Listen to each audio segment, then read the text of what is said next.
We're live. PKN episode 139. Thing popped on the screen. It's all good. It was a webcam controller software. Anyway, so how is it? We were just talking about recording. Yeah, we are recording. We were talking about The Sopranos just before the show started, and I'm enjoying the show. I'm rewatching the show now. For people who know it super well, I'm at the end of season 4, and Kyle knows it really well. It just Tony.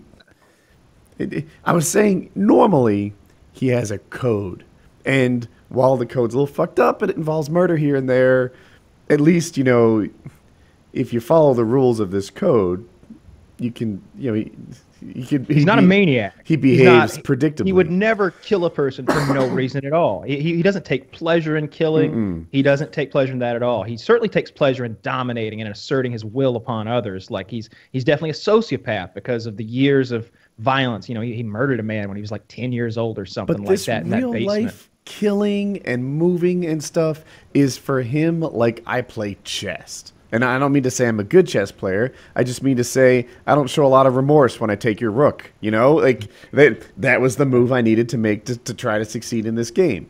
And I like that approach more than like the Batman code, which when you think about it, like think of how many people died at the hands of Batman, basically, because he didn't just get shit done when he could have got shit done. When he's like, oh, I've got this maniac who wears makeup, and he's a bona fide psychopath. He's not someone who goes off and robs a pawn shop randomly and then goes to his parole officer and is like, oh, I done fucked up. It's like, no, there's someone who cuts off fingers of children for fun, and he'll catch him and then not end it. And so really, who's worse, Batman or Tony Soprano? I haven't watched The Sopranos, so I'm leaning Batman. Tony Soprano.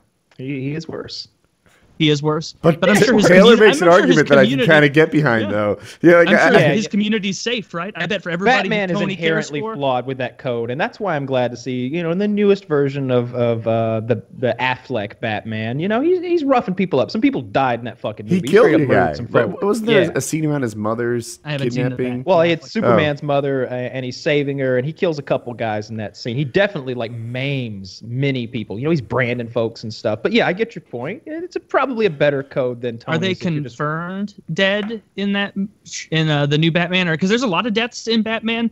Sometimes I just feel like Batman kills people in the same way. Like if I picked up like a neighbor's annoying dog and like threw it off a balcony and I heard it like bark, bark, bark, bark, and I just like walked away real quick like it's probably fine. I didn't see anything. Like when he like captures a bad guy and he throws him over and then he goes to fight the other guy, he just has to tune out the and then, you know. But what you want is Batman to be like, you wanted to get the Joker down and the Joker to be like, I'm never gonna stop. It'll never stop. I'm always gonna get free. And he's just like, not this time, and just shoots the Joker in the head and is like, done. Fucking done. Would he have to use some ridiculous like harpoon gun to do it though? Because it just seems like Batman wouldn't have a Glock, right? Yeah, no. He shoot him in the head with that repelling thing. He's always blasting like rope. Shoot him in the head with that. He's not gonna survive that shit. It seemed like that would do it. The Batman that Christian Bale wore, it seemed like so dangerous when he was wearing it that like to fight someone, like it put me in that suit, not a trained fighter. And then make me fight Kyle, and Kyle's in street clothes. It will be a challenge for me not to kill Kyle, just on accident. Just as like, aha, and I'll bump you here. Oh shit, and they're all going through your chest right now. Like, yeah, Batman's got those blades on his forearm there, and like imagine if you're blocking a blow or anything like that, you're just maiming the guy. It really would be hard to deal with somebody in a suit like that if they were mobile. But if you watch the movie, watch it.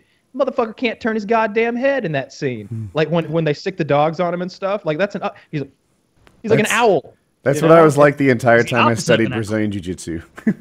People sometimes want me to get back into it, and it's like, oh, the worst part of it was just always being injured. Like, the fact that I can't turn my head, that's just about a given. We just add up from there. Like, oh, a bad thumb, twisted knee, sprained, rolled ankle. Like, that's all in addition to a neck you can't turn, which is just that's a funny comparison from your age and your perspective, because like I'm sure when you were 20, when you were my age, you were like, whatever, I'll do this fucking forever. Like if I mess up my ankle a little bit, give it a couple weeks, it'll be fine. It'll be fine. I'll take it easy for a bit. I'll just, do all my activities on one leg. Now you're like, man, I really want to go do jujitsu again, but walking without pain is something I want to do the rest of my life. Like, that's Meanwhile, something that you got- I care about. Meanwhile, you Like, got Anderson weigh Silva those up. over there. What's Anderson, like 41? Getting ready to fight at the next is UFC he event? Woody's not 38? taking HGH and Yeah, performance-enhancing I do drugs. have fewer steroids than Anderson. I don't Silva. know if I don't know what Anderson's on these days. He's not on the good shit he used to be on. And hey, they just so He is Anderson was 41. about to Yeah. he was about to fight that Kevin Gastelum guy, and guess who got popped for steroids? The other fucking guy. So No. I think Anderson's Well, it's worth noting because I look when I see Anderson someone on or when I see someone pop for steroids or estrogen blockers or like this is usually something we use to mask steroids. I just put them in the steroid category. But Gastelum got popped for marijuana. was it? Yeah, so that's different to me. Yeah. Of course it is. Yeah, Yeah. night and day. Yeah. Well, what a goddamn shame. Sorry that he doesn't get to fight. I wish Yeah. that we're making more of a case out of that. They said failed drug test, and I was like, well, shit. Gastelum didn't look like usually with steroids. What I associate with steroids is a really low body fat Right. really low body fat, but it'll be on a guy who doesn't have that kind of cardio that you develop from getting that low body fat content. Usually guys who have super low body, look at like a Bruce Lee or something, like I bet he had cardio for days, right? I bet it took him so much goddamn cardio to get that body fat down to 6%, which is where it was when he did Enter the Dragon, that he could run for days. But 6%. But then 6%. But then you see these big hulking UFC guys, especially like maybe 3 years ago or so when it was rampant, and they're really low body fat. But those guys can't get out of the third round. Like they're all gassed. They're relying on going in there and smashing somebody in 1 or 2 or 3 rounds. Joe Rogan used to describe them as V8s. They're like, he's like, look, you get this guy as a V8. He's got a ton of power, and that's great. But that guy sucks down fuel. And, come at the end of the third round, he's out of gas. And I was like, God, somehow that just worked for me. The last UFC event was full of all kinds of stuff. We should save that for PK because I think it's pretty interesting. And I want to rewatch the fights a second time. Yeah, I spent a lot of time. This is the co-main event I think Kyle's talking about mostly. Yeah. I spent a lot of time looking at that knee that ended the fight. And, we can save the talk. But I've got a gift that shows it frame by frame. On that. Okay. And so I got caught up on Walking Dead. That's how we got into Sopranos talk. Sopranos is infinitely better than The Walking Dead. I think so. Just to lay my although opinion I will out there. say, Sopranos is over, and Walking Dead could be Star Trek like in its continuance. It wouldn't surprise me. Cult following. Well, it could be Days of Our Lives like. It could be go 50 on years forever. that this thing goes on. Like The Dr. whole Who. cast could get replaced, or we could just pop up in another community with the Walking Dead universe, and in the same way that Star Trek did. So to say to say Walking Dead's not as good, it's like, well, score's not posted on that one. It could turn out to be really something. Well, they haven't. Yeah, that's really something they could just do infinitely. Like, just as soon as one troop, it's like, man, 70% of these people are dead and we're losing viewership because nobody cares. All right, we're starting the same thing. This time it's a group of people in Memphis and we're just picking up right around this same time. And I think just the have star to of the show is backfill. Rick. I think without Rick, you don't have much of a show. Rick is why I watch the show, and he's what I like. He's the best actor out of all of them there. He's the one who, like, I don't know, like he's always breaking down and fucking tearing up and That crying doesn't do and it shit. for me. I'm does for tired. me. When they meet the garbage people and he sees them and The he garbage smiles. people? They live in like a landfill. some of the They've, like, fans repurposed call them they do. the fans, they're known as the Garbage Pail Kids. So they live at this point. They live in a garbage pail. Not a garbage. This little group So, of people. can I They interrupt? live in a community inside garbage. So a lot of communities have found different and interesting survival techniques, right? We found a small one that lived in a prison, and then our group came in there and partnered with them, etc. And then that's the thing, because the prison is a really nice fortress, but there's dead people in there, and then even the live people there, maybe not as trustworthy as an average. I don't know, and that's an issue. You had another guy who he did he was a priest. He did like a food drive, and then he just survived for like a year on all the food, while other people were pounding on the doors saying, "Please help me," and he's just being selfish. Different people found little gated communities and just made the gates really good. And these people found a landfill. And they're just like, dude, this landfill is a bountiful harvest of apocalyptic useful items. and that's how they survive. So it's interesting. One more. I don't know. What is we'll it like find a next. real landfill, or is it like a Junkyard Wars landfill where they're like, we got to add some stuff to our buggy quick? They run out, and 6 minutes later, they're like, I found 2 swords that we can we haven't explored it yet. No, That's funny. As a kid, I had no concept of the fact that they had planted those items in the junkyard. And so the most stressful part of that show as a kid watching it was like, oh man, I'm baffled that these people are finding shit every time. You'd think that every once in a while there'd be a team that couldn't find. Yeah, I hope they find a propeller. Oh, that propeller they found isn't the right gauge. Oh, thank God, another one in the adjacent pile, you know? Yeah, there's like producers like, oh shit, that's the wrong propeller. Can we move the right propeller on the edge of their project? So that's totally what they did.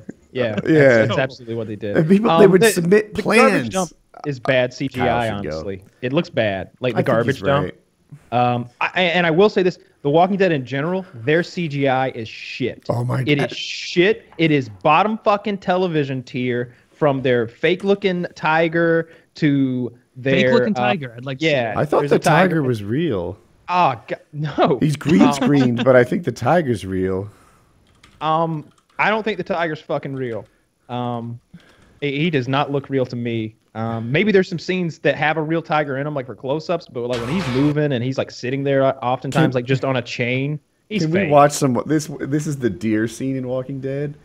Oh, the deer! Oh my God, the deer looks like. I have a hunting video game. It's like Cabela's 2016.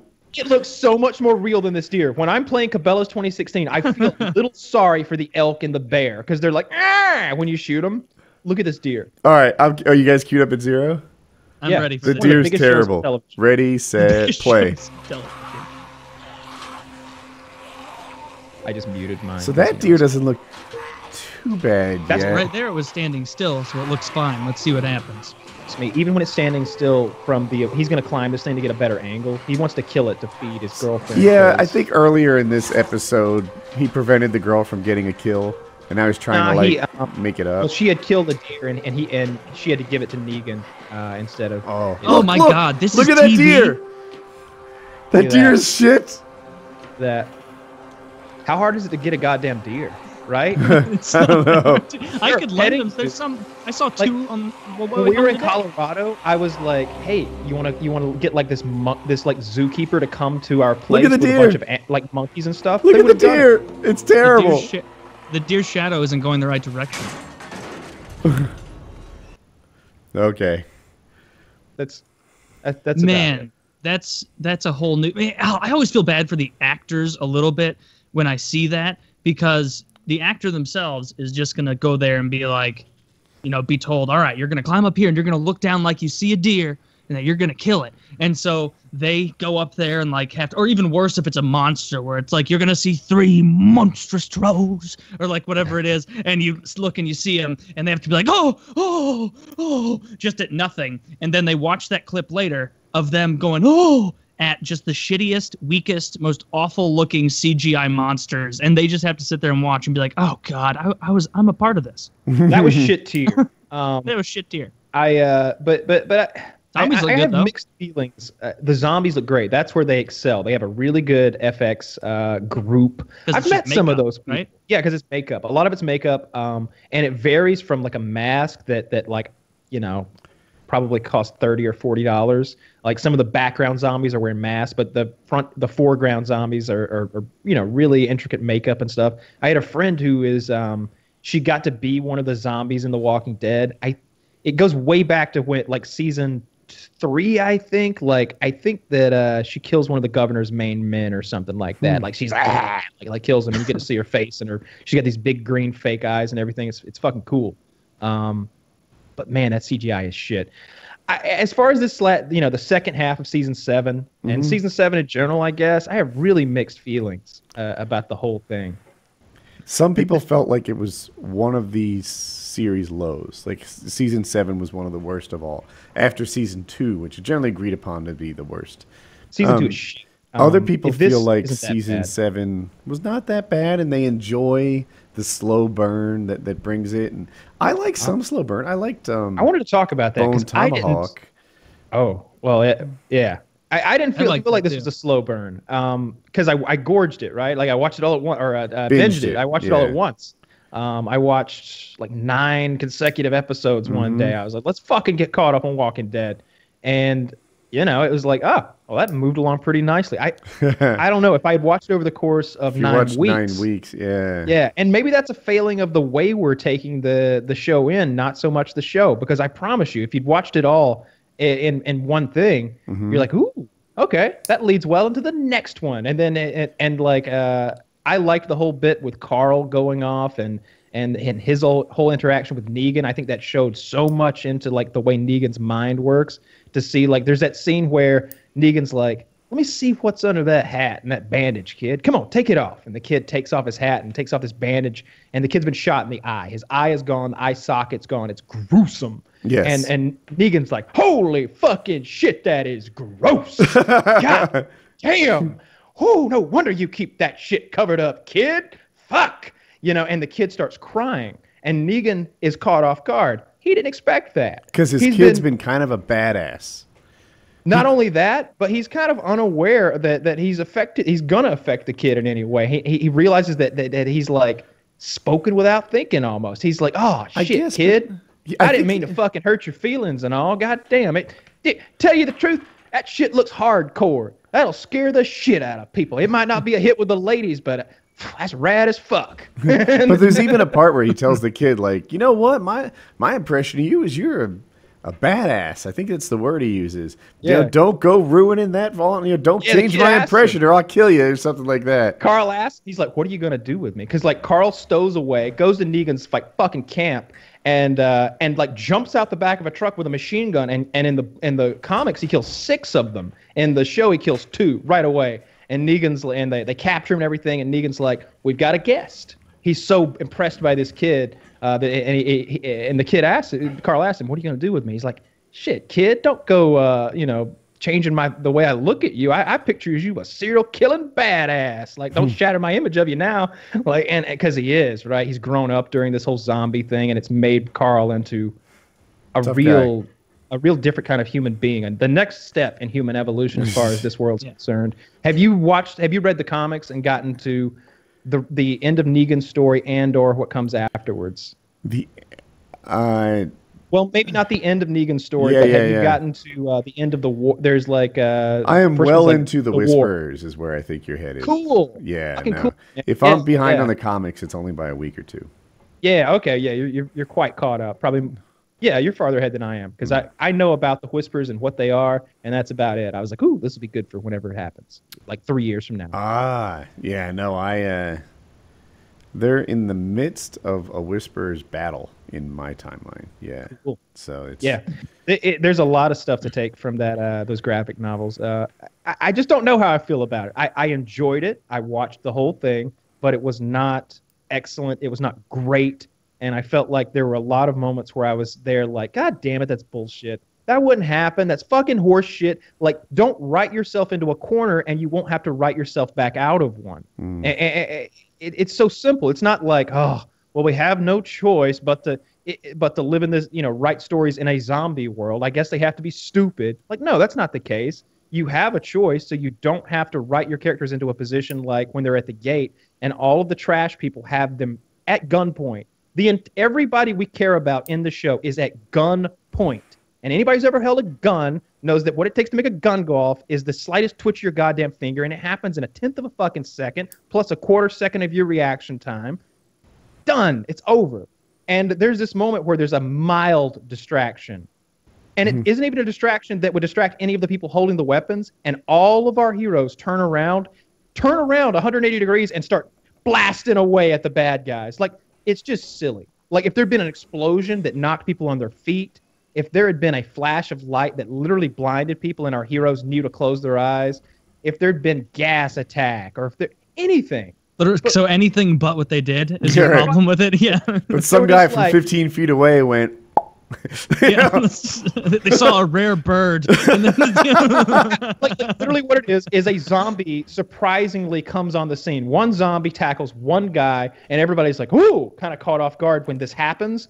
And then like an army of people fuck up in that moment, but all of our friends, all the people we care about, they don't get distracted, they don't fuck up, they immediately turn around and take advantage of the situation, like they're all telepathic, like Picard just gave number one the fucking wink or something. Cletus, the friendly zombie, right on schedule. Now, boys! And then they turn around and shoot. It was interesting. It actually was. Or were they not even in cahoots with the zombie? They actually were in cahoots with the zombie. It's pretty fucking cool. It was the big payoff of the episode was that one of their friends had been taken captive by Negan and his badass fuckers, and they present this person to his friends in a coffin. Open the coffin up, and they're going to go like, "This is your friend. Brought her back to you, but she's alive in the coffin. It's just kind of a show kind of thing. She's alive in there, but she killed herself while she along the ride to there, so she would be a zombie when he cracked her open." Of course, she would have to know that he was going to stand the coffin upright and stand right next to it and then go, ding, ding, ding, you in there? Not necessarily, no. All she needed to know was that they were going to use her as a bargaining chip, so she just removed that chip. It turned out that by doing that, you know, she was able to attack, save the day. I bet suicide like becomes way easier in the zombie apocalypse. Where like probably just on like a random Wednesday. At some point, you are like, there's just one more thing that happens where, like, you thought you were going to get to sleep in after a long hike, and then a zombie at, like, 4 a.m., and you're just like, oh, my God, that is it! And you kill the zombie, and then just bang! That's interesting you say that, because that happens. They come upon scenarios where it's already happened. Like, they're always scavenging through houses and stuff. They go in this one house, and, like, there are all the children, like, in their beds, shot in the head with, like, a towel over their face. There's the mother in a bed shot in the head with a towel over her face, and there's the father in the bed. Like the dad has murdered his entire family and then himself, and like left some note or something. There's lots of times where you come upon that. There's one time where you come upon a guy who's like a zombie who's sort of blocked into the back part of a restaurant type thing, and there's a note that says, "Do what we couldn't do." You know, it was some family members who couldn't kill their brother, father, son, whatever. You know, lots of dark shit like that. And that's where The Walking Dead should draw from. End of season one. That real shit. So end of season one, they're trying to get to like the center of disease control. And there's a scientist there. He's on top of the game. He understands this. Why is everyone laughing? I was laughing because he goes, that real shit. And I was like, that real shit. And there's a big line in the show where the guy's he has a way to like kill everyone in the building. And so that they don't have to live through this horror. And they let Rick and his crew out. And he's like, you know, oh, thank you so much. And he's like, you won't thank me later. And that just like, it keeps coming back when people watch Rick in a really bad situation. They're like, this guy told him that he was not going to be grateful for letting him live. That letting him live was not the kind option. And sure enough, they've had a really bumpy road. I bet he's happy that he's, you know, lived through all of it. I bet he'd do it all again. I'm glad he's got his hand in the show. You know, I feel his like hand? That. Oh, does he lose it in the? He loses the hand pretty early in the comic, and the show and the comic writer, that Kirkman guy, said that he regretted that, and I guess like some of the things that he messed up or felt he messed up in the comics, he's tried to right as he influences the show, and that was one of them. I hope they don't cut the guy's hand off. The show keeps fucking with you about Rick's hand. Like there's this scene where he's like, look, I'm either going to kill your son, I'm going to cut your hand off. He takes a Sharpie and draws right where he's going to cut it. And everyone watching is like, oh my God, are they going to sync up the show with the comic? Are they going to sync up the show with the comic? And then I think at the end of season 7, there was another reference to Rick losing his hand. He said, I'm going to take... Negan gets him back. Negan keeps giving... And I wanted to get to this, that I think Negan isn't that bad of a guy. Negan is not a monster. He is just a, you know, iron fist kind of ruler guy. He's not taking any shit, but he's got a code, he's got a system. And like after like the 4th time of him threatening Rick, punishing Rick, and just but still letting Rick go on and live, he's got him on the ground like Rick and his son, and he's got that goddamn barbed wire bat, and he's like, so I'm gonna kill Carl. I'm going to kill Carl. I'm going to hit him in the head as hard as I can. He's like, you know, this is Negan. Like he spells out the horrible things that are about to happen to you, and you just sit there shaking in fear. I'm going to hit him real hard in the head. One solid lick, because I like him. And then I'm going to take your hands, Rick. I'm going to take your hands with Lucille. And Rick's like, go ahead. Take my hands. Kill Carl. Told you already. I'm gonna kill you. He's so fucking. And I'm like, Rick's so fucking hardcore. Someday, He's like, I'm gonna kill you. Yeah. Kill my son. Do whatever you want. But I already told you, I'm gonna kill you. I'm gonna. No matter what, it's coming. If I were a Negan of a universe, and I assume he's just the regional warlord, basically, like running some, protection racket for food. If I were that guy and I ever had a lineup, doesn't matter if they're as intimidating as Rick, doesn't matter if it's a small girl, anyone ever says to me, I'm gonna kill you. When I get out of here, you're fucking dead. That person just said their last word. Like, I never am going to be that evil warlord who's waking up one morning and to like a knife blade on my neck, and some like 17-year-old boy is like, you thought I wouldn't remember my father? And I was like, oh fuck! Like, I'm done. Like, no, you killed my right away. Yeah, that's coming. That would be hard too, though, because you wouldn't want to chop people's hand. Like you'd have to be like, where's the food? I'm gonna chop your hand off. I'm not telling you where that food is. All right, you get like 4 more chances, dude. Like, I don't want to do this. This is gonna be gross. So many chances. Like he doesn't want to kill Rick. He doesn't want to because Rick is a unique kind of guy. He really is well suited to this world they live in. He's basically feral. He's ferocious. He's intelligent. For real. He's intelligent. He's resourceful. He's incredibly good with other people, whether it's manipulating them or bringing them rightly so to his side. He's the best, and Negan sees this. He doesn't want to expend this valuable resource. He's got a band of thugs with him, like Rapey Bob. That he's like, he can't, but he has a code, and he sees that here's a guy that he wants on his fucking team, and he's trying to like crush this man and break him like an animal and bring him into his service. That's what he does. He doesn't just want power. The thing isn't like, I'm happy to be here in post-apocalyptic shit land. And I'm the ruler of that. He wants more. Negan wants to rebuild society. He's just got a real harsh way of like forming the new society. Super interesting about Negan. He is not down with rapey stuff. No. And when the rules break down, there are a lot of guys, it would seem, in post-apocalyptic society who are like, you know what? Let's get a little rapey. Every other animal in the kingdom does it. I think it's time for us. And you have Negan walks in female prisoners and just females in positions of weakness, as they tend to be next to any guy alone.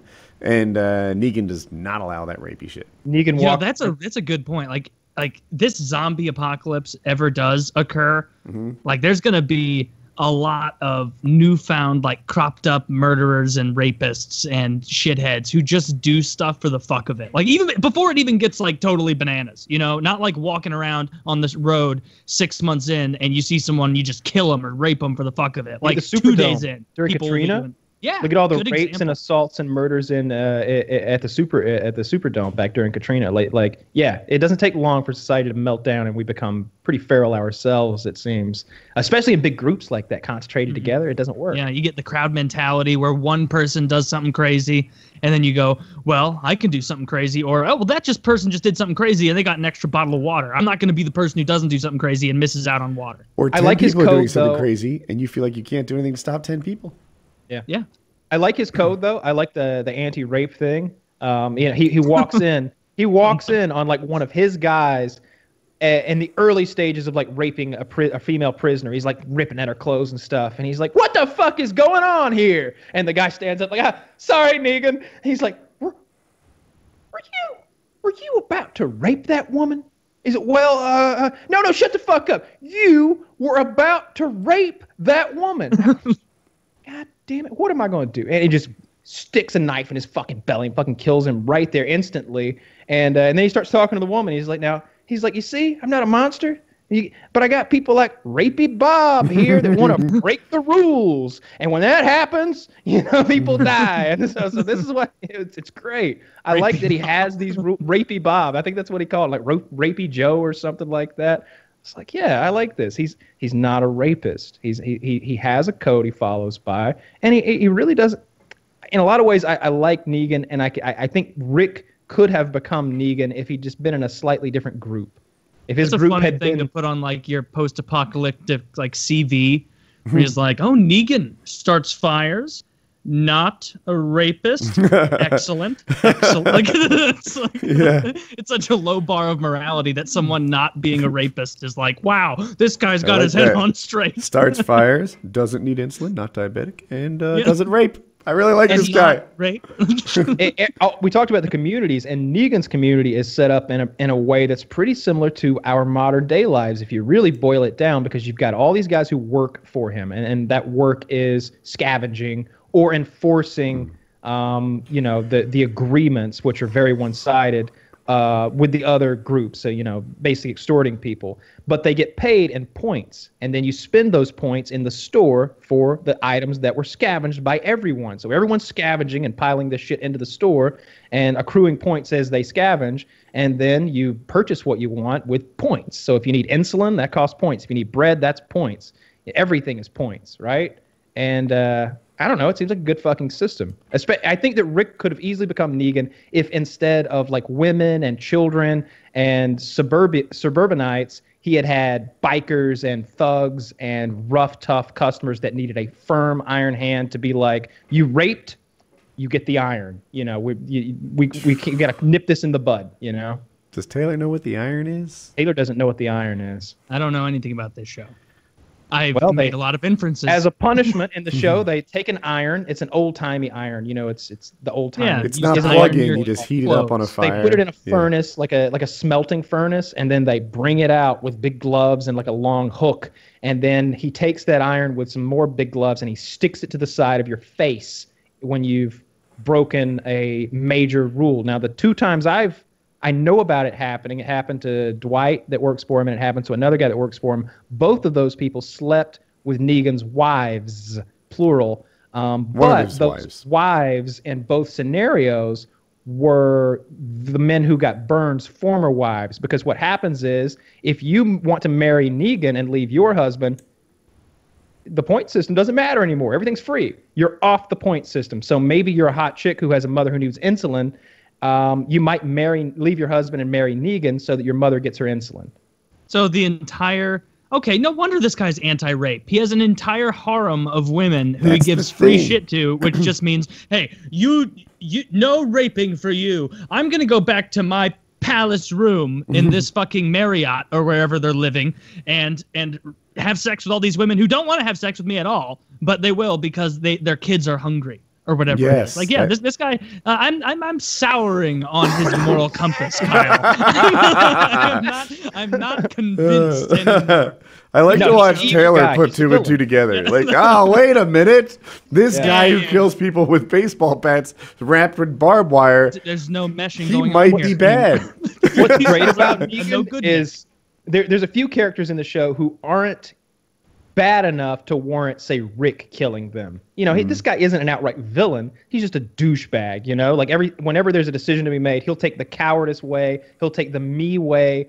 He might fuck the group to just secure himself a bit of safety for a moment. Maybe hoarding food. There was a character just like this that lived in Rick's little community. This douchebag, literally a polo wearing like douchebag, and like, so this guy tries to go and like sidle up to Negan when Rick's away. Rick's off scavenging for Negan, risking his life to bring back like tons of weapons, like all these guns and ammo he found. Meanwhile, the polo guy like sidles up to Negan and he's like, hey, I'm Carl, or whatever his fucking name, Billy Bob, or whatever the hell. And like they get a while into the conversation and Negan's like, so you want me to kill Rick for you and you'll take over?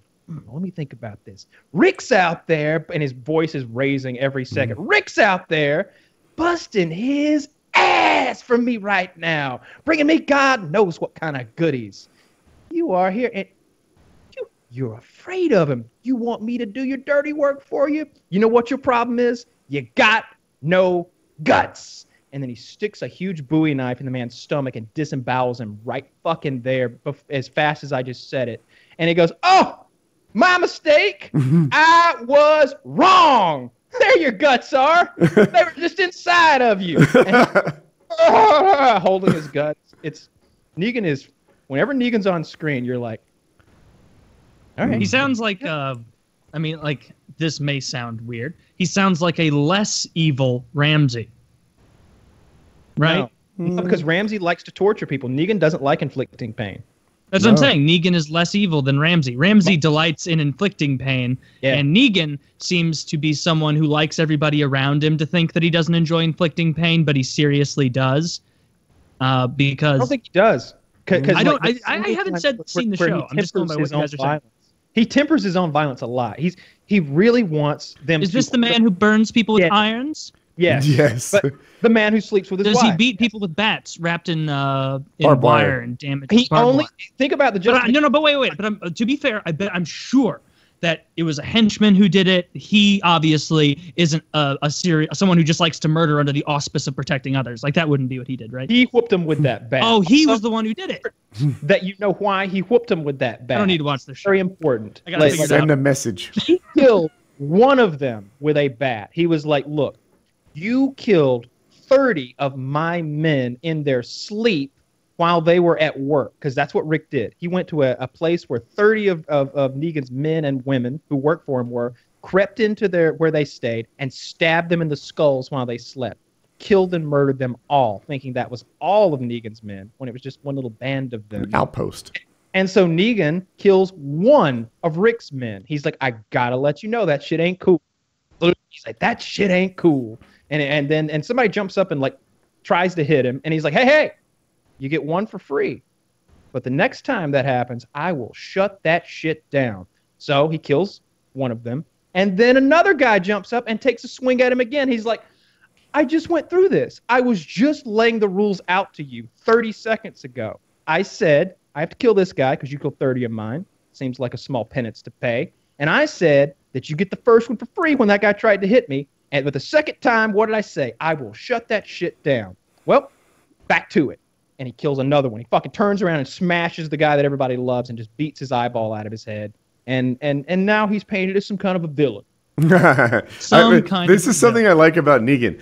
Every time he kills someone, right? Like sometimes the offense is like minor. You know, they backtalked or something. Like with the girl, I think he killed. The girl was the fat chick. Didn't she backtalk him or something? Then he killed a different person for it. Fat people should really be walking on fucking eggshells in the post-apocalyptic world, because that would immediately Negan cause had a good resentment. thing. He's like, wait a minute, you've got her keeping inventory of your food? I don't know, Rick. I don't know. I think I know where the food went. Yeah. And then later on, that same woman says to Negan, she's like, we're practically starving here. You've taken everything we have. And he goes, and by practically, you mean not at all. And she starts fucking crying.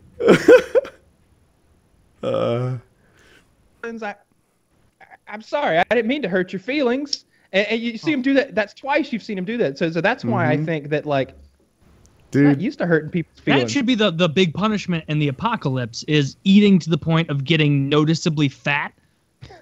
Like, because it's like, hey, those love handles, this isn't 2017 anymore, buddy. That's just not you eating too many Cheez-Its. That's 2 kids that could have eaten, like for a month. Like that what happened to the last person that didn't get enough to eat? They starved to death, and now they're in a fucking hole somewhere. You're gonna join them, aren't you? Or whatever the fuck this maniac says to people. Speaking of shows that we're rewatching, have you guys rewatched House of Cards at all, or have you only watched it the once? So I'm watching it again. I rewatch every season. I start like I watch season. So I've seen season 1 like 3 times, I guess. So every time it starts over, I begin at the beginning and catch up. Okay, I haven't done that. I just watch as the new seasons come out, and like a week ago, I was like, I'm going to watch the whole series again. And I don't know if I was just like so into the show that I was like letting all the nonsense just fly by the wayside. But rewatching this show, they should have just called this show Everyone Except for Frank, Claire, and Raymond Tusk is a blithering idiot who is trying to buy a bridge somewhere. Every one of these people in this like, I remember watching it the first time and thinking like, goddamn, Frank Underwood, he is so clever coming up and doing all these things and wheeling and dealing. And now I'm watching it, and it's just him lying badly to people, and then people being like, Frank, that's an excellent point. Where he'll just go, he went into the vice president's office in the first season, and is like, they need a governor of fucking Pennsylvania. And he's like, I'm the vice president. I'm not going to be the governor. And he gives 20 seconds of well, I'll bring it by the president's ears just to make sure he's not thinking anything else about it. But I wouldn't put it past yourself. You're incredibly popular in Pennsylvania. And as my grandfather said, don't knock over your opponent's pieces unless you're willing to pick up the mess or whatever fucking nonsense he fucking says. All those stupid phrases that mean nothing. That one that I just said, I made that up. It doesn't mean anything. It doesn't mean anything. And that's what all his phrases mean. They mean fucking nothing. And he bamboozles person after person into making stupid decisions to the point where he tells the president, like, hey, that thing that like everybody doesn't want you to do with China, you should do that thing with China. Like almost laughing at getting the president to do stupid things. And he goes and talks to Raymond Tusk, the guy in St. Louis, the billionaire who's controlling it all, in the early seasons. And he's the only guy in the whole show that goes, Frank, are you trying to ruin the president? That was it. Everyone else. No, I am looking out for the very best interest of the president, Mr. Tusk. You're so far away. I don't know you quite understand what's happening on the Hill or whatever the fuck nonsense he would and it's like, holy shit, just watching that scene, I'm like, no one has called him on any of this. Like in real life, if someone was like, hey, the guy who was in charge of getting the vice president to step down was also in charge of picking replacements of the vice president and ended up just doing it himself. And now he's telling the president to do something that's wildly unpopular that could cause him to lose the Senate majority, meaning that impeachment would actually get rid of him, or like whatever the fuck it was. Like, nah, just a bunch of threads dangling, nothing connected. It's like, no, this whole show only works if everyone in this weird Rick and Morty universe, where everyone except for Kevin Spacey, that fucking Swedish looking bitch, and the fat bald guy from St. Louis is retarded. None of them. Like it's almost upsetting me because I was so convinced that that it was a Frank clever was this show. master manipulator and it was so clever and good, and now just watching it, it's like, God damn it, I was bamboozled. This isn't clever at all. Having a guy go, he's so confident that he's right, but I couldn't be more sure that he's wrong. Exactly, Mr. President. It's like, what? I don't know. I'm getting a little. I think I'm watching too much of it too quickly. I'm getting worn thin. You watched Lincoln. You thought it was too long? It was definitely too long. And if Lincoln gave one more speech or irrelevant story, I was going to turn it off. In all seriousness, I love the fucking stories. Just pretend like it's goddamn Abraham Lincoln for real, because that's pretty close. I have to imagine that Abe Lincoln had a sense of urgency because he's a president. And this Abraham Lincoln could not have been more relaxed in every situation, to the point that I think it was like, I don't know, it was midway through the 5th hour of the film. And it's 2.5 hours. Lincoln goes to start another conversation where they're like, Lincoln, the fucking this, that, and the other thing, and the Democrats are not, all the ones that said that they would vote to get rid of slavery. All the Democrats said no, we're voting to keep slavery, and so you lost all the influence you thought you were gonna have. And he's like, well, did I ever tell you about my great grandmother's carrot patch? And it's like, oh my God. When he does that, one of the guys in the room literally goes, Is he going to tell another story? If you tell another story, I'm leaving.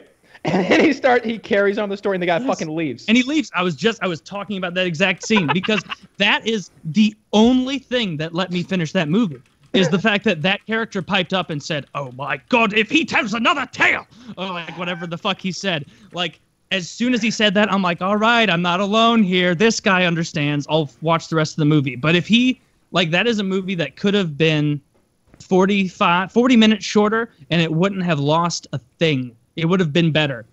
It was a movie that is almost up its own ass in how long they took to do anything, and I don't like that. It was man. I like seeing him on screen. I rewatched There Will Be Blood that same night you watched that, just because I fucking love that Lincoln, shit. I will say, without Daniel Day-Lewis, Daniel Day-Lewis, yeah. Without him as Lincoln, that movie is unwatchable. Okay, I'll agree with that. Bad. It is unwatchably bad, because if you listen to the dialogue itself and the actual discussions about politics, it's retarded. It's not at all how things happened in those days. I had to pull up a fucking Wikipedia page. I'm like, this doesn't seem right. Like, what the fuck is what? Like back then, people just in the middle of Congress there was no rapport at all. No decorum. It was all just, this man is a rapist. Like that kind of shit. It's like, no, that didn't happen. He's a Negro lover. What will we have next? Votes for women? Like everybody got mad. It's like, no, not at all. You know what that was? That was some cunty liberal writer going, all my friends are gonna be so happy that I put this in there. Of all them going, hey, look at this scene of all the white guys. The ones who are also responsible for all the freedoms. Look at all these ones, all the shitty Democrats. We won't mention that they're Democrats because this is right before an election, and we don't want to do that because they actually did that. The writer of that movie said when they asked, like, hey, you really played down the part about slavery where all the Republicans wanted to get rid of it and all the Democrats wanted to keep it. I thought they played it up. I thought it was constantly there. It was all about. And there was a good deal of that, but there was in this question where this guy was asked, he's like, yes, well, of course, we all know the parties have shifted, and before such an impactful election, we didn't want to confuse the voter base. And it's like, oh my God. If that will confuse your voter base, then, well, you get Donald Trump as president. That's what happens. Yeah. You don't, if that confuses your voter base, because I really hope that people aren't watching Lincoln and being like, man, my political views are changing rapidly throughout this film. It's like, oh God, then you didn't have. They did deserve their freedom. Yep. Perhaps they did. Perhaps they're not just savages for our delight. I fucking watched. John Adams. Watch that on HBO if you have. Yeah, I've been intending to. It's another one where it's not as good as I want it to be. I like the actor. Paul Giamatti. I'm such a big Paul Giamatti fan that I want to like it a lot. You would enjoy it because you like that. I've been thinking about watching that. I've watched There Will Be Blood for like the 4th or 5th time ever. I fucking love Daniel Plainview. It's like, my name is Daniel Plainview, and I am an oil man. And when I tell you I am an oil man, you will believe me. And what I do here is very much a family affair. This is my son, H.W., and my well in Coyote Springs just came in, and I can get the tools very fast, and the lumber as well, and these things come by friendship in a rush. And it's like, oh my God, this guy is such a goddamn sociopath. He's the best. He's so fucking good. When he blows his gasket at the end, bastard in a basket, bastard in a basket. It's the intensity level of that character you don't see that and it's sustained. There isn't too many times where Daniel Plainview goes, I think I'll have a bit of lemonade and enjoy the day. Like, no. He's always fucking like at a 9 or a 10. It's one or the other. They have that meeting with Standard Oil or whatever, and they're like, we'll make you a millionaire sitting here. And he's like, I'm going to come to you one night while you're asleep, and I'm going to cut your throat. What? Daniel, why are you talking crazy and saying you're going to cut my throat? I am going to come to you one night while you sleep, and I am going to cut your throat. Don't you ever tell me how to raise my family. Don't you tell me how to raise my family. And they're just like, oh, God, this maniac. That's what he sounds like in that movie is a guy who's trying his best to seem reasonable and calm, but all he can get to is that quiet voice where he's not quite talking the way normal people talk. And his mouth is enunciating in a way that people don't enunciate. And it's like, that's not, like, he's so high strung that that's as low as he can get. Apparently that was the accent of California at the time because he's insane. And so, like, he made sure he, like, hit that accent. Because, like, the Lincoln accent is, like, Indiana / Kentucky. Right, for that time period. Like, he's a madman with these accents. I watched that video that's like every Daniel Day-Lewis accent. It's like maybe 8 minutes long, but he's done like 6 or 8 movies. So it's like a minute devoted to each one, and his accent is changing from like, and it's different time periods too. It's like 18th century posh American accent, and then like 17th century British, and then it's like Ireland like street thug guy, and then it's like London street thug guy, and then he's got to be the New York accent for when he's for Gangs of New York, and it's incredible. I'm a big fucking fan. So intense. And he bashes that guy's brains in with that fucking. Oh, Paul Dano or whatever. Dano's his last name. The actor who plays the priest. Eli. Your brother Paul. He was the chosen one, Eli. They should have put you in a jar on the mantle. You, Eli, who slithered from your mother's filth. And Eli's just bawling, like crying, like, stop crying! Stop crying, you little You really have watched this movie like 4 times in the last week. I love that shit so much, man. Oh. Eli. Oh man, I love that shit. That impression by you, that is right up. That's one peg down from your Sling Blade impression. Like but that's just almost as good. That's very. Thank you. Yeah, I fucking love that movie. If somebody's listening to this and you actually haven't seen There Will Be Blood, like it's so goddamn good. I watched that, and then I watched the No Country for Old Men this week. Rewatched that one as well. Remember, it's There Will Be Blood, not Blood Diamond. Absolutely, Blood Diamond is a lesser film. It's not good. Not good. Huh. Oh, I have an update on politics stuff. Have you ever heard of Paige Carter? Yes. I have. The name sounds familiar, but I don't know what. I don't know who that is, but I've heard the name many times. Okay, so I might even be messing up. I'm 60% sure his name's Paige Carter. It could be Carter Page. Carter Page. Yeah. But he's an advisor to Trump. I don't know if he's still there, but he was a campaign advisor. And it looks like the Obama administration, I'm not sure, but while they were campaigning, they got a FISA court warrant to tap this guy's phone approved because they believed that he was colluding with the Russians. And I'm reading this article, their story, I think it's Washington Post or something. It's kind of blue, the art of the news source.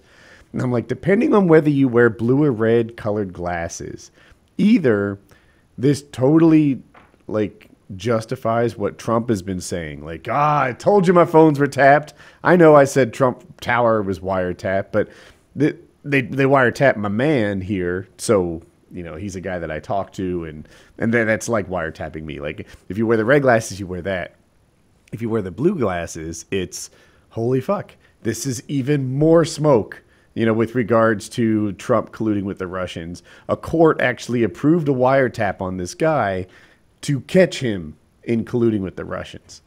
And I guess time will tell which of these glasses is right, or both, or whatever. But I don't know. I just thought it was a pretty big story. A Trump advisor got a wiretap approved against him from the FISA court. And let the spinning begin. What's FISA court? Is that financial? No, it's a request sort of, to. Do you want to go? It sounds like you might know. I heard the Ben Shapiro show, so I don't know 100. I don't recall exactly what he said. He explained it very well. I will not. Tell me if you think this is right. It's like a fast-moving court that approves internal government stuff. Does that sound right?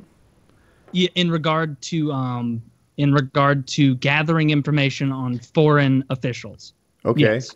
And so basically what it was is the Obama administration put those FISA requests in for people in Russia and around so they could tap them. And then so when people say that they wiretapped Trump, it's not true. It's more they transitively, they tapped these people and then they were seeing who they were talking to. The illegal part is what Susan Rice did when she revealed those names, because if nothing illegal was taking place, you can't just say, I'm revealing this American citizen's identity, because FISA doesn't allow you to do that. It only lets you, if something's illegal taking place, then yeah, you can reveal that and take proper recourse. But if there's nothing illegal, you're not allowed to disseminate that information, which she did to the State Department. And so that was what that thing was about as far as FISA is concerned. And so the way I understand it is the people saying that he was wiretapped are wrong because he wasn't wiretapped. The people saying he wasn't being surveilled are wrong because this is a way of being surveilled in a roundabout way. But even that's the not only thing illegal, is, I don't think. It's routine. The only illegal thing is revealing the names and disseminating it. That's the illegal thing. It's routine and normal and expected to be tapping conversations with the Russians, the Russian ambassador and certain key Russian players. So if you're calling them, if Kyle's phone's tapped for some reason, can you guys still hear me? You're frozen on my screen. Okay. If Kyle's phone's tapped for some reason and I call him, it is wrong to say that they tapped my phone, right? That, and that's what Trump is saying. But Trump's you advisor, were surveilled. I guess, yeah. If you talk to Kyle. I was caught up in the web of Kyle's surveillance, you know. Incidental surveillance. That's what it is. Yeah. Yeah. What it is if you call a Russian diplomat, a fucking switch flicks somewhere, whether it's physically or or electronically, and they start recording everything you fucking say. And there's a transcript of that exists in an enormous database. And every fucking phone call that's ever happened like that, same thing is true for that. Right. Now, but this time, the actual target was a Trump advisor. So, what is this guy an advice? He worked for Google? Look, I've heard him called a Trump campaign advisor, and that's where my knowledge ends. You know, it sounded like he was legitimately like Trump campaign payroll, and they were surveilling him, right? Not a Russian that he called, him, anyone that he called, because they believed he was colluding with the Russians. And then, like I was saying, depending on whether you look through this, you know, the blue or red lens, either it's more smoke, like, oh my God, you know, the CIA believed him to be colluding with the Russians, or, oh my God, Obama's so dirty, they actually did surveil Trump people. One of those, or both of those, that's a thing. Yeah. Yeah, there's too much of like, it's so easy to want to just believe one thing, but like so many things can be true at once, you know? Like it can be true that there is, you know, Trump was roundabout, his administration was being targeted and having information disseminated. That can be true. And it can also be true that Obama did not target Trump with wiretapping and shit like that. Like it's not, they're not mutually exclusive. It's almost definitely true. Well, it is definitely true that the Russians wanted Trump to win. They hated Hillary. They had problems with her. They had all these agencies and online astroturfing. They might be regretting it now. They might be, but because that same shit happened. Everybody. yeah. But they wanted Donald to win, and whether Donald was saying like, "What? No, I have nothing to do with that," whatever, or how do we kind of cheering him on and being happy that, you know, like, hey, any enemy of my enemy is my friend, like. You know, and it also seems consistent with a lot of Trump things to not know that what he was doing was such a big deal. You know, to thinking like, you know. They definitely wanted him to win. I don't give Trump that excuse as much as other people. Like people act, oh, he's such a fucking idiot, such a dope. Like he's not. He's not a stupid man. Like I think that if it does come out that he did something that was like totally illegal, and he says, like, I have no idea, unless it's like some obscure law. Like, I would think that he knows. For like the same, like, he's had to be careful with legal shit for a long time, being a billionaire. So you would think that he would, like, not. I don't know. I think he's got a lawyer that does that for him. Yeah. I feel like every contract is drawn by another guy. Every contract is double checked by another guy. I've heard him in his depositions, you know, and I was listening to his deposition reading because I was looking into this conspiracy theory that he's not able to read. I don't buy that. And there's carry on. No, and there's a point in the deposition where they ask him, you know, what does this document say? And he's like, you want me to read it? He's like, well, we just want your understanding of what's in front of you. He's like, well, I don't have my glasses. Well, we can blow it up, make it big for you. Well, I guess I could read it. They blow it up and bring it back, and he's like, well, looks like basically what it says here is that, you know, I'm liable for anything. Well, could you read this part? Well, it says I'm liable. It says I'm liable for all the things, right? And it's just like it's this weird thing where like it doesn't seem. But even like he's Mayweather. even that is not like if I saw a businessman and take Trump out of it, okay, just billionaire number 6, put him in there. And he does that same song and dance of, I don't know if we can blow it up. I don't know if I want to read it. Well, it basically says this. I immediately look at that and go, that is someone who knows they probably did something wrong and they don't want to read this passage because it will elucidate more clearly what they've done wrong or what they're not allowed to do. Because obviously if the passage said you can continue to do exactly what you were doing and don't even worry about it, get up, get some lunch, enjoy yourself, and see you tomorrow. Like if that it did have something to do with like tenants and liability in a housing situation. Like it was something like that. So then it he probably may have made been him liable look for bad, something. and he didn't want to read it. Perhaps so. I want to change this subject. I know we're almost done here. I watched this video the other day. I don't know how it got in my related videos, but it's 8 minutes long, so we don't need to watch it. But it's this guy Jocko Willink or something like that. I guess he's kind of famous. He's an ex-Navy SEAL. And the video was called Navy SEAL on Martial Arts. And I wanted to hear it. And I went into it thinking that I was going to disagree with him. I was like, I bet this is a guy who says something like MMA is stupid. Like, you know, what we do is like, you know, in the field and, you know, you never see us or so. I expect him to have this high and mighty attitude because of who I've he seen is. that from a lot of guys. You know, military martial arts trainers just say, you know what? If I was in the ring with Anderson Silva, he would beat me at the sport. If he came into my world, I would kill him. Right? That's that's what I expected something like that from this guy. He starts off and he's like, people ask me about self-defense. What style do I need to go with to learn self-defense? What do I need to learn? What kind of techniques or grabs or holds or what sport should I engage myself in? He's like, a gun. Get a gun, because that trumps everything. Get a gun, get trained on how to use the gun, get a concealed carry permit for the gun, and then none of that other stuff matters. Get a gun, get a gun, get a gun. Get a gun. And then he moves on from that. He's like, and then if we're really talking about being actually prepared physically to defend yourself, you know, it's jiu-jitsu. It's Brazilian jiu-jitsu. It all starts there. He's like, and he goes through it and talks about jiu-jitsu and how like a guy who's just a little bit trained in jiu-jitsu will just tap this other guy. He's like, usually got to tap him 4-5 times in a row, and then they get it. You've got something they don't have. They understand now. He's like, and then after that, maybe Western boxing. That's where you learn how to punch people in the fucking head. You know, that's good. That's good stuff. He's like, also you learn how to keep distance from some. Boxing, you see.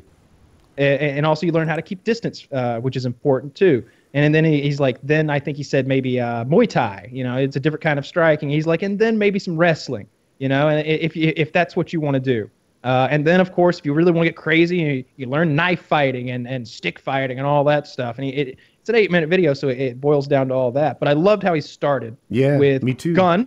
Forget about karate chopping people. He's like, if you think you can take on 5 guys, that ain't going to happen. Like another thing he calls out, and I think I've seen this video, I'm almost certain, is if you're a woman, he's like, if you're a woman, gun.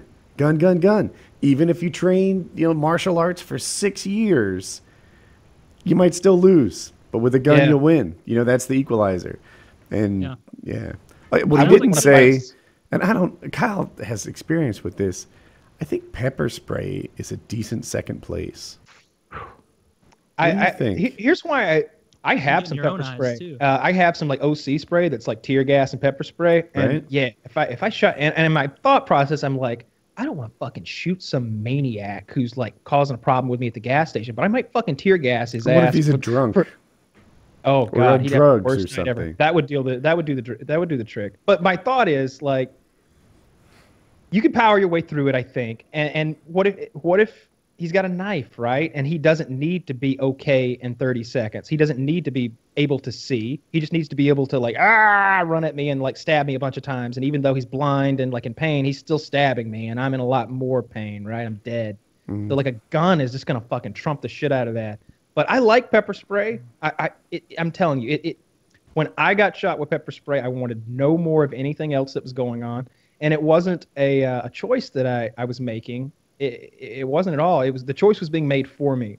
My eyelids felt like they were turning inside out and flipping up, but I was blind. Like it felt like that. I don't know what was actually happening. I guess there's just a lot of pepper spray under my eyelids, but it's fucking awful. And you can't breathe either with the OC spray. I never know what OC stands for. It's like obsession capsulin or something. But anyway, that what'd shit you say it was? Original content? Original content, yeah. Okay.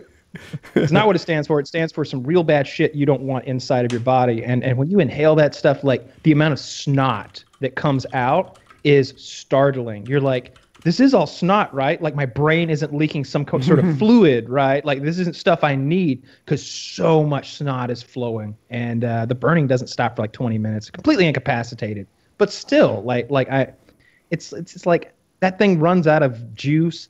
Like you keep it in your glove box, it might get the aperture might get dusty, and when you go to squirt, it might shoot some weird stream, like when you try to piss after having sex, and it just kind of. Dude, I have a story about that. What is the moment of truth you pull out the pepper spray and go, and like get it on the guy's shirt? Let me jump in. My wife had a pepper spray little bottle on her keychain, and I'm in college. It's before I trained in anything or whatever, but I always felt like I was a little bit of a badass because I had that ace in the hole, right? I remember I saw some guy, I thought arguing too roughly with his girl.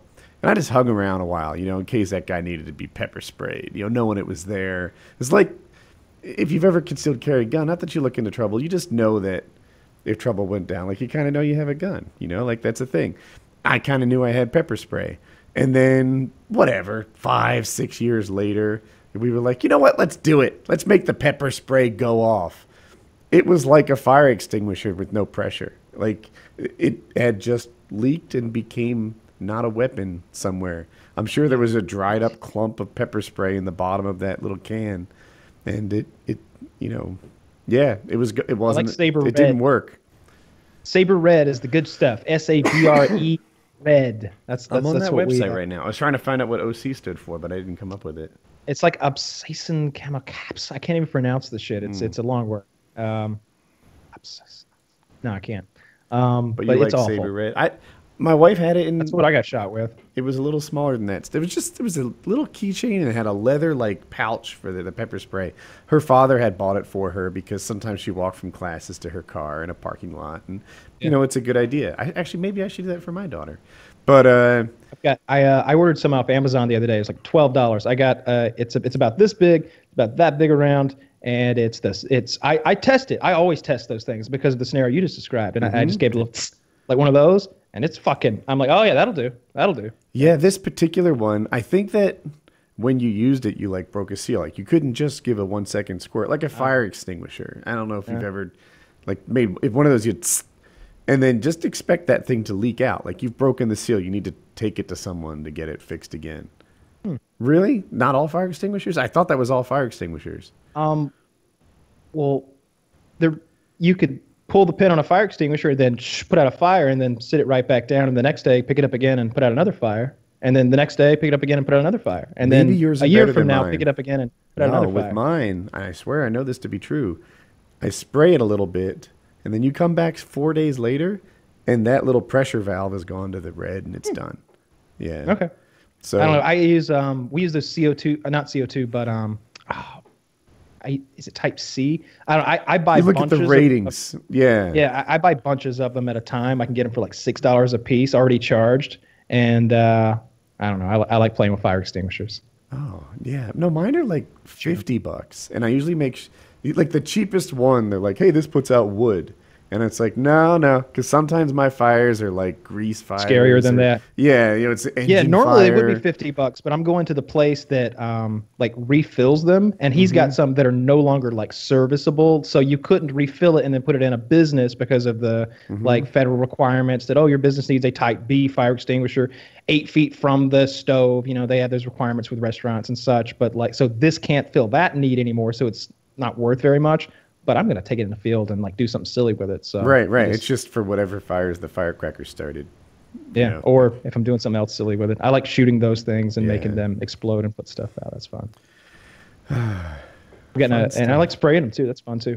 My cousin and I broke into a factory when we were like 11 or something, 12. That was like back behind his house, and we like had a fire extinguisher war. Because in the movies, it's always in the movies a CO2 fire extinguisher. Go back to Tremors 2 when they're trying to defeat the like thermal vision of the graboids, and so they shoot themselves with CO2 and they cool way down so they don't appear with their body heat temporarily. And so we thought that's how it was, and we're like spraying these things in this building, and it's this like it tastes like salt when it's in the air, but it's this thick like choking smoke, and it was so bad we were almost overcome by the goddamn fumes. Like we're running upstairs trying to get above the fumes and like what is that stuff? What is that stuff? Like, that's great. Awful. Yeah, we didn't know what the fuck we were doing. Not a good story, but I finished my taxes today, and I am so drained today. Well, I still have to send out the payments and shit, but all the actual shit is done. That's where I am. Mine are in envelopes stamped with checks signed, but they're not in the mail yet. And I just hated it. I started my taxes a few weeks ago, and in my process anyway, I like to do my own taxes. Like one of my degrees is in accounting, and I feel like I'm supposed to. And I have TurboTax, and when I install it and enter the first of our information, I've broken the seal. And then I'll just take 1099s and stuff and just make, first I do all the data entry and then I go through all my expenses and I just chip away at it until today when I was like, you know what, I'm going to just get this thing behind me, and I finished. And I hated every second of doing my taxes. It was awful. I don't know. It sucks. Can I ask, why don't you have someone else do it? I mean, I know you have that background, and maybe you're like a retired mechanic who would never like change their own. I think that's a good comparison. Yeah, I've done. I was gonna say thousands. That's probably exaggerating. I've probably done. You did hundreds though. You've done it as your profession. Like, yeah. I guess that's why. But like, I've always had someone else do those things. I just do it, and I didn't like it. Think of how many man hours we would save if it was way simpler and easier. Across like the nation? Yeah, across like the whole country. Ah, well, think about all of the tax professionals who would be out of a job. Right? Think about the IRS employees who would be out of a job, right? Look at these job-killing ideas. All those IRS employees could go find a much better job in the private sector. They'd love it. Dude, I got a couple thoughts on this. One, look for a job. Most of the tax code rules are good ones. Like, people have this idea that tax code is like unnecessarily complicated. But what happens is, like, some stripper writes off breast implants, and now we have to set up a rule. Like, is that a business expense or not? Isn't it? It is. That actually went to court, and now strippers can get breast implants. But prior to that, they were getting busted because they were writing them off, and people were like, no, these things are for personal use, not for professional use. And there's a debate that could be had, but I agree with what the tax court said, that if a stripper gets breast implants, and those are in the same way, if your contractor bought an F-250, like what? He's not allowed to take his kids to school in the thing? No, actually. He's supposed to write off the percentage of business and personal use and divide it up that way. That's what they should do with the titties. That's what they should do with the titties. Oh, that's hilarious. It's like, you're only using these 20% for work. Someone's a bit of a whore. All right. Like 80% of people getting to knock these around for free, huh? Like, so the tax put a code, fucking odometer on them titties. Like, every time I learn something, like, okay, the rate at which you can write things off, right? A lot of things you can write off, just take it all this year. But if it's like a durable asset, like a building or something, I think buildings are 39.5 years. And that's about right. And there is a good reason why you shouldn't be able to write off a building in 5 years. And there's a good reason that you shouldn't write off a horse in 40 years. Equipment is one that's different. Yeah, farm equipment, is that 5 years? I had a friend who knew everything off the top of his head. How long you take it over? I had a friend. You'd ask him like, "Hey, what's the IRS class life on a pig?" And he'd be like, "Ooh, like foreign or domestic?" And he's like, "What? I didn't know there were two." And or common. But yeah, he knew everything about it. He just had it locked down. But computer, it's 5 years. I think that might be a little long. And like all these rules had to get created because people were like, well, heck, if you write off a horse over the course of 50 years, like a racehorse, then you're probably exaggerating your profits, right? Yeah, that bitch only lives 30 years.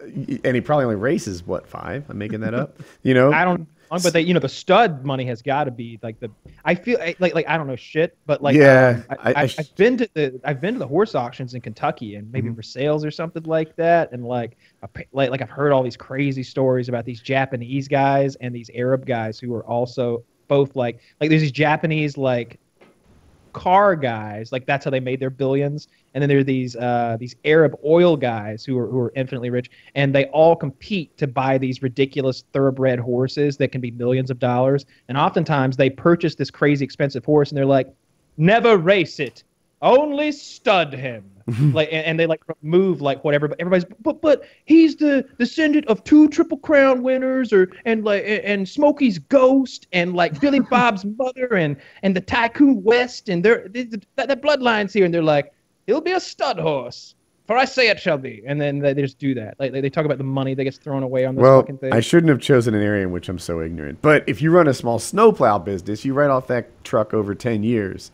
If you write it off over 50 years, you're exaggerating how much money you make. You're wearing that truck out. If you write it off after 2 years, then you're exaggerating your business expenses. And, like all of these laws got made because somebody was a bit of a dick and tried to bend the rules. Carried interest right now is a problem where people run these mutual funds and hedge funds and say that the payment they're getting for it is actually interest and dividends, when in reality they're totally just charging a percentage of the fees like size, and It's not Who interest. are you to say what my money is for? Right? It's like, all right, we tax interest at this much and ordinary income at this much. And they're like, oh, well, my payment as declared interest. And you're like, None of that other kind. yeah. And it's like, the fuck? You know, so that was one of the things, it's actually in Trump's campaign. He said he was going to fix that. We'll see. He's coming up with a tax plan. But, yeah, so all these rules have to get like fixed, and people are like, "Oh, don't you think tax code's too complicated?" It is, but it's the fix for 1,000 douchebags. Speaking of, I can't wait to talk about the United Airlines thing on PK too. That's going to be a good one. Yeah. All right, call it a wrap. Yeah. All right, Painkiller Nearly, episode 139. Wait, I nearly hit the wrong button.